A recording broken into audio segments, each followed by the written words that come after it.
కామారెడ్డి జిల్లా జుక్కల్ మండలంలోని కెమరాజ్ కల్లాలి నుండి మద్నూరు మండలంలోని మీర్జాపూర్ హనుమాన్ ఆలయం వరకు హనుమాన్ సేవా సమితి స్వాములవారి మహాపాదయాత్రను కల్లాలి మాజీ సర్పంచ్ రమేష్ కులకర్ణి ప్రారంభించారు.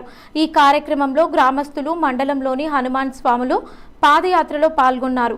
అనంతరం పత్లాపూర్ హనుమాన్ మందిరంలో స్వాములకు ఘనంగా స్వాగతం పలికిన పత్లాపూర్ గ్రామస్తులు మరియు బిచ్కుంద మాజీ market committee chairman Naganath Patel స్వాములకు సన్మానం చేసి అన్నదాన కార్యక్రమం చేపట్టారు. అలాగే స్వాముల వారి పాదయాత్ర సందర్భంగా లచ్చన్ గ్రామ గేటు వద్ద కాంగ్రెస్ పార్టీకి చెందిన మైనార్టీ యువ నాయకులు అజీం పటేల్ ఆధ్వర్యంలో దాదాపు 1000 మందికి పైగా స్వాములకు భక్తులకు పండ్లు అందజేశారు.